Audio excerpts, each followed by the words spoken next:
Throwdown Nation, we are live. It is a Monday night. We are at episode 58, and we are currently streaming on Instagram, YouTube, Twitter/X, Facebook, and Twitch. This episode has turned out to be a bit of a surprise. We're going at it at a slightly earlier time than normal. We're at 6 p.m. Eastern, and tonight we're actually going to have a slightly abbreviated version of the Throwdown because Tommy's got to wrestle. Yeah, baby, I got to wrestle tonight. So we've got actually a fellow Georgia boy, Mr. Tommy Mars, who is also one half of the tag team, the Superstars, with Nikki 8. I've got to say, I love what you guys are doing. I was 14 years old when Shout at the Devil came out. So Motley Crue is right in my wheelhouse. So yes, sir. I've been listening to them since I was an infant, bro. Like, my mom used to play them. I swear she used to put up Motley Crue right on her belly. This way I could listen to it. Awesome. So we'll go ahead and get started with the first and most obvious question, and that is, how long have you been wrestling? A little over 2 years now. Began training July 2022 at the Nightmare Factory, and I was with the Nightmare Factory until earlier this year when I went to the New Japan Dojo, and then I came back to the Nightmare Factory about a week ago. Gotcha. How did you end up getting the opportunity to go to the dojo? I actually just contacted them and I was like, hey, I'm very interested in coming out here. It's a completely different style than everything I've been doing, and I always want to learn, grow, and become a better wrestler. So I just saw it and I was like, hey, I got to do this, and very thankful for everything that they did for me. Absolutely. It looks like it was really a terrific experience. I've looked at some of the socials and everything from your time out there, and it definitely looks like you made the most of it. Yes, sir. I debuted with West Coast Pro Future Stars of Wrestling out there, and I also did the New Japan Show Academy, or Academy Showcase, and that was really cool. And then I got to go down the Sunset Strip, got to go down Hollywood Boulevard, Venice Beach. It was worth it, man. It was awesome. Oh, for sure. Just to be out there with all of those various landmarks and such. I mean, that's the stuff of legends. Yeah, man. It definitely was. I wish I got to go out there when it was a little bit warmer, just so all the ladies on the boardwalks, but Yeah, well, take what you can get. Absolutely. So, I know, I guess at the Nightmare Factory, you've done a lot of work with QT Marshall and that bunch. Has that been? I guess obviously it must have been a good experience. Oh yeah, definitely. Very thankful for everything that QT, Billy, Luke, Glacier, all of them. They've been very pivotal points in my career and helped me get a lot of opportunities. So I'm very thankful. Gotcha. So in terms of the early portions of your training, what would you say was the most challenging part? What was the thing you probably struggled with the most? Probably understanding the psychology of everything and why we do what we do. That was very difficult at first, but then once I understood it, it's like a light bulb just went off one day and I'm like, oh yeah, that makes sense. Gotcha. Definitely in the Southern style too, because the Japanese style is very different. It's more or less the same, but the psychology is different. So both times actually, just understanding oh, and then the light bulb just went off. Gotcha. And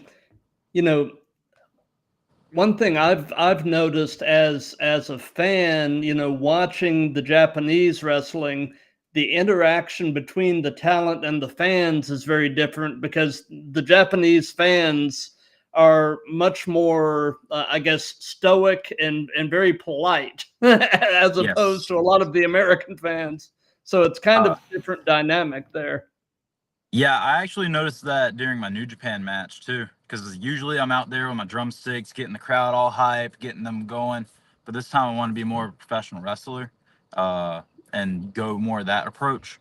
And I came out there, still doing the rock and roll stuff, but the crowd was very much more like paying attention to the little small details, and that's what they came to see, rather than um, like just do move, move, or like throw my drumsticks in the air, that type of thing. Gotcha. So, aside from you and Nikki, obviously, in your mind, who is the best tag team in the business today and why? Uh, are the Usos technically a tag team right now? Well, I mean, they're currently kind of operating as singles, but I mean, I think ultimately they're still a tag team. Would you say the Usos? I would definitely say the Usos. Either the Usos or FTR are always like great people to watch. Like you can't really get much better tag psychology than them. Right, right. Uh, on the independents though, I see a lot of violence is forever everywhere, and then I see like the swipe right dudes just got WID'd, so they're starting to get a little bit of steam. Uh, on an independent level, I'd say like those are two of the bigger tag teams right now on the independents. Nice, nice. So, I'm presuming you've been a fan of this stuff probably the majority of your life. Is that pretty accurate? Oh yeah. Whenever I was 3 years old, I was pretending to be Stone Cold Steve Austin, and that's whenever I got my first concussion. I ran straight into a dresser because I was trying to wrestle my dad, and I went boom with my vest on. They had to take me dressed as Stone Cold Steve Austin to the hospital. So, would you say that's probably your earliest wrestling related memory? Oh yeah, definitely. That's awesome. So at what point in your life was there a particular point where you realized that you wanted to try to make a go of this and actually do it? Uh, I always wanted to do this, but I watched Brian Danielson versus Nigel McGuinness whenever I was like 7, 8-ish, over at my dad's. I remember he had this ROH CD, popped it in his computer, I watched it, and I was like, oh, I want to do this. Like, this is like what I really want to do with my life. But then it kind of like faded a little bit because I was like, oh, I don't know how to actually get into this. And then I was actually engaged whenever I was 19, and I was like, hey, I'm gonna go do this. You can either come with me or not during the whole COVID thing. And she decided not to come with me, and I lived in my truck for 2 years, just trying to make things work. Well, that's dedication for sure. Yes, sir. So, tell me a bit about in-ring Tommy and kind of compare and contrast him with everyday you. Um, Honestly, there's just something about the crowd whenever I get out there and that environment, just getting the feel of like, oh, I'm ready to go. I'm red hot. Everybody's looking at me. And then like most of the rest of the time, I'm just kind of relaxed, just chilling for the most part. Unless like, we go out on the town, then I'm right back to in-ring Tommy. Tearing it Gotcha. up. Gotcha. So, do you have an all-time favorite match as a fan? A match that you can have watched it a million times, but it just never gets old, and there's always some new little nugget that you can pull from it? My favorite match of all time is JBL versus Eddie Guerrero. Inside of the one right before the bull rope match, at the Great American Bash. Hmm. It's like my favorite match of all time because they call it everything in the ring, and like you can just see like how they get the crowd reactions, how they get everything. Eddie's selling is beautiful. JBL is the perfect heel. It was just a match made in heaven.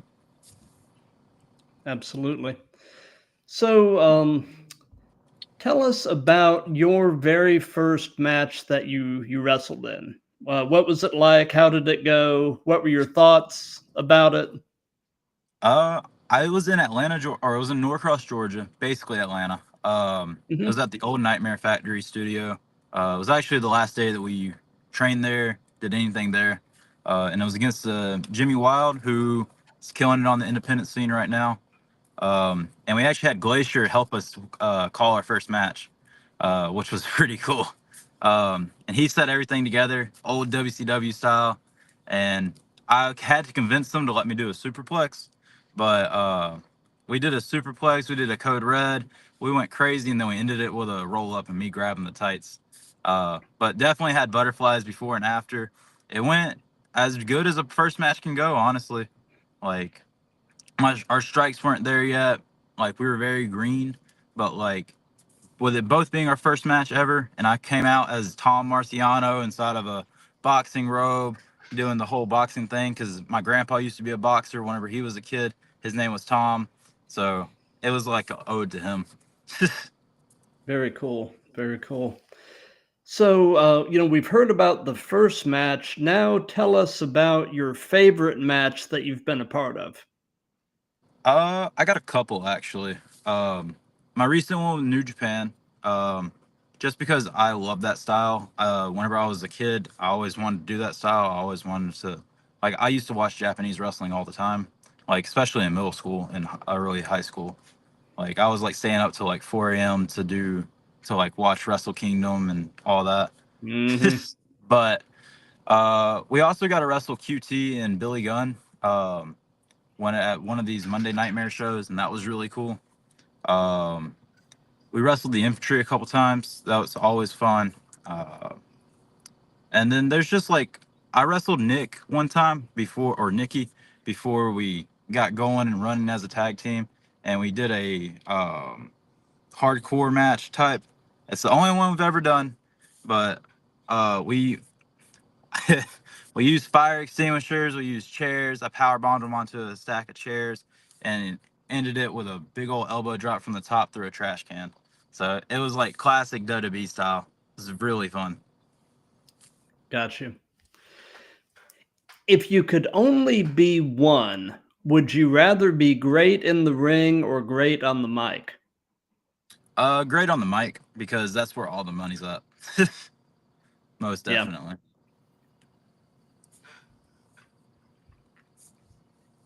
So, what has been your most unusual encounter with a fan?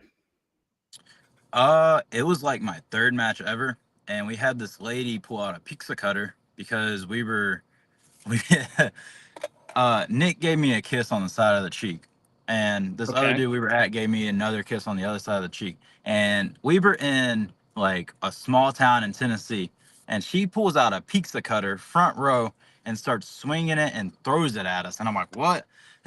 And I'm like, this is crazy. And then we had a another lady, like maybe 10, 12 matches. We did the same thing, but this time in a small town in Alabama. Uh, and this lady was in a wedding dress, and then her husband uh got a chair and like ran towards us with the chair.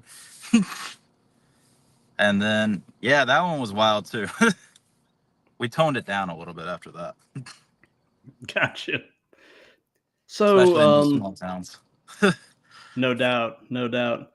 So, in terms of your in ring work and your promos, who would you say are some of your influences? um JBL, Eddie Guerrero, Kurt Angle, Shawn Michaels. um I'm a big fan of Bryan Danielson's technical wrestling too. I love Mr. Perfect, Bret Oh, for Hart. sure. I kind of just mix in a little bit of everybody, but the main one that I like to study is Eddie Guerrero and Mr. Perfect. Got you. Got you.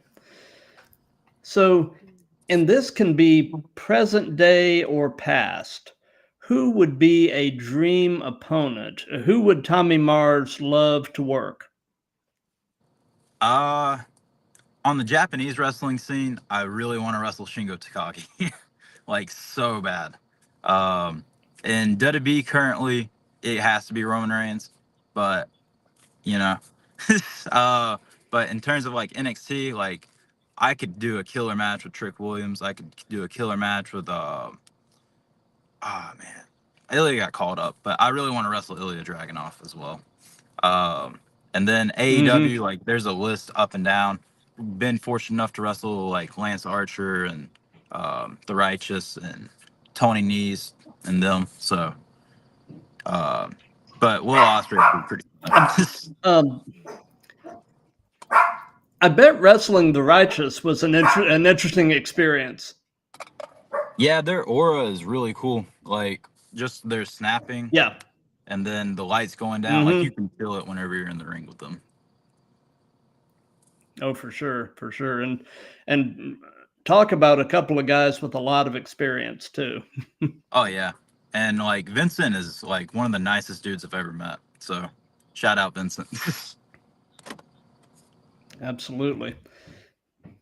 So, what would you say is your favorite move? Is there something in particular you just love doing? And then on the flip side of that, is there a move that you won't do or at least would rather not do? You will never see me do a cutter, or I've done a Canadian destroyer, so I can't say Canadian, but you'll never see me doing a cutter just because every single match has like 10 of them now, and I don't really care Yeah, to blend in with everybody. My favorite move of all time is the drop kick. It's my finish, like in the corner. I do a basement drop kick, and I I rival anybody to try and do better drop kicks than me. got you. You know, you were mentioning a good NXT matchup. You know, based on what I've seen of what you do, I actually feel like you could have a good matchup with Ethan Page. Yeah, Ethan Page would be really fun. Um, Yeah. Even whenever he was on the Apparently, independent scene. I actually heard today that he just got a call up to Maine. Oh, did he? Oh, that's awesome. Hell yeah. Yeah, That's good for him. yeah, yeah, absolutely. But yeah, I He just deserves it. you know, right when you were mentioning NXT, immediately Ethan Page just came to mind. I was like, I bet the two of you would have some good chemistry. So Yeah, he kind of anyway, does sort of the same um, style as me. So I think we could really blend and like just go out there and tear it up. got you. So you're still a pretty young guy and you haven't been doing this for that long, but I'll ask this anyway, and that is what hurts right now? Uh Everything. Honestly. The new My hamstring's been killing me lately just because at New Japan we were doing a lot of splits, like split rolls, backward split rolls. Um, and I haven't done splits since I was doing Taekwondo. So that one was like, uh, so now I'm like recovering my hamstring and my shoulder irking me a little bit, but you know, power through every day. Just got to go to the gym, you know? For sure. So, what is the most significant injury that you have suffered either wrestling or training? Uh, the only thing I've ever really had injured is my hamstring. Since I began wrestling. Beforehand, during football, like I Mhm. popped my shoulder out of place, popped it back in. So, those are Mm, really the only two. got you. Um, so, what is your take on the role that social media is playing as a promotional tool in wrestling? I feel like it helps a lot of wrestlers get discovered, which is a great thing. But I also think that it does the complete opposite and helps a lot of really talented wrestlers not get discovered because like me, I work like 50 hours a week, manage my social media, manage my bookings, manage my gear making, manage everything. And like it it can harm you and it can help you. So like I'm in the middle on it, but the more you can if you're really good and really talented at social media, I think it's a great tool for you. But I also think that it can do harm for you. But I think it's like a pivotal part of wrestling now, and you have to have it. Just like you have to have good gear, just like you have to have good work. You got to have like really good wrestling. You know, like you got to have your fundamentals down. I think you can almost throw social media in that with today's age. Got you. So, do you have any pre-show traditions, rituals, superstitions, basically anything that you try to do consistently before you walk through the curtain? Uh, Honestly, I just get out there and go. Like, there's nothing. I don't usually work out. If I see weights there, that's cool. Um, Drink an energy drink earlier in the day, but that's really about it. Got you. So something that we've done in all of these is we've let the current guest pose a question for the next guest. Mhm. And my previous guest was another Atlanta-based wrestler, Neji Ichiban, and he posed this question, and that is, what is your favorite way to start a match? Um, I like chain wrestling in the beginning, only because you can help it tell a better story later on, uh, and because it's a very pivotal part. But I also like a lot of Gaga if it's a bar show. So if it's a bar show, I like to go out there and get my drumsticks. Nick will hit the ropes with his guitar back and forth, and then we'll do a little bit of rock and roll, get the crowd really involved. That's probably my favorite thing to do at the beginning part of a match. Got you. And since this is part of a series, is there a question that you would like to pose to the next guest? And I can go ahead and tell you the next guest is tomorrow night at 7. I've got actually another Atlanta-based wrestler, Mr. Rockstar Donovan Thomas. It doesn't have to be particular to him. You may or may not even know him, but do you have a question you would like to ask? Um, yeah, since he's a rock star, what's your favorite band performance of all time? Okay. And how would you answer that?